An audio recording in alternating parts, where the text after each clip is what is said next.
ನೋಡಿ ಇಲ್ಲಿ ನಾನು ಬುಗ್ಗಿ ತಿರುಗ್ಸಕ್ ಕಲ್ತೀನಿ.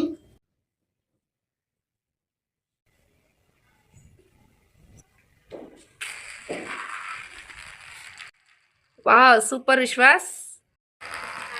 ನೋಡಿ ಹೆಂಗೆ ನೇರ ನಿಂತೈತೆ, ಹಂಗೆ ತಿರುಗ್ತಾ ತಿರುಗ್ತಾನೆ ನಿಧಾನ. ನೋಡಿ ಹೆಂಗೆ ಮ್ಯಾಜಿಕ್. ಇದು ಮ್ಯಾಜಿಕ್ ಅಲ್ಲ, ವಿಜ್ಞಾನದ ಲಾಜಿಕ್. ಬುಗುರಿ ತನ್ನ ಮಧ್ಯದಲ್ಲಿರುವ ಅಕ್ಷಯದ ಸುತ್ತ ತಿರುಗುತ್ತದೆ. ಈ ರೀತಿಯ ತಿರುಗುವಿಕೆಯನ್ನು ಕೇಂದ್ರೀಯ ಸುತ್ತ ಅಂಥೇಳಿ ಕರಿತೀವಿ. ಉದಾಹರಣೆಗೆ, ಭೂಮಿ ತನ್ನ ಅಕ್ಷಯದ ಸುತ್ತ ತಿರುಗುವಂತೆ ಬುಗುರಿಯೂ ತನ್ನ ಅಕ್ಷಯದ ಸುತ್ತ ತಿರುಗುತ್ತದೆ. ಬುಗುರಿ ವೇಗವಾಗಿ ತಿರುಗುವಾಗ ಅದರ ತಿರುಗುವ ಚಲನೆ ಸಮತೋಲನವನ್ನು ಕಾಪಾಡುತ್ತದೆ. ಅದಕ್ಕೆ ನೇರವಾಗಿ ನಿಂತ್ಕೊಳ್ಳೋದು. ನಂತರ ಬುಗುರಿ ನೆಲದ ಘರ್ಷಣೆ ಮತ್ತು ಗಾಳಿಯ ಪ್ರತಿರೋಧದಿಂದ ಬುಗುರಿಯ ವೇಗ ಕಡಿಮೆಯಾಗಿ ಓರೆಯಾಗುತ್ತಾ ಕೊನೆಗೊಳ್ಳುತ್ತದೆ.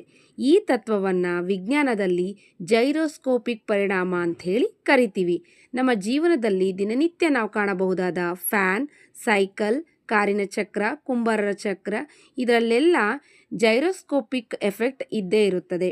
ಹೀಗೆ ನಮ್ಮ ಸುತ್ತಮುತ್ತಲಿನ ಸಾಮಾನ್ಯ ಆಟಗಳಲ್ಲಿ ಸರಳ ವಿಜ್ಞಾನ ಅಡಗಿರುತ್ತದೆ. ಈ ಮಾಹಿತಿ ನಿಮ್ಗೆ ಇಷ್ಟ ಆಗಿದ್ದರೆ ಲೈಕ್ ಮಾಡಿ, ಹೇಗಿತ್ತು ಅಂತ ಕಮೆಂಟ್ ಸೆಕ್ಷನಲ್ಲಿ ತಿಳಿಸಿ, ಹಾಗೆ ಶೇರ್ ಕೂಡ ಮಾಡಿ. ಇದುವರೆಗೂ ಯಾರು ಸಬ್ಸ್ಕ್ರೈಬ್ ಆಗದೆ ನೋಡ್ತಾ ಇದ್ದೀರೋ ದಯವಿಟ್ಟು ಸಬ್ಸ್ಕ್ರೈಬ್ ಮಾಡೋದ್ರ ಮೂಲಕ ನಮಗೆ ಸಪೋರ್ಟ್ ಮಾಡಿ. Thank you.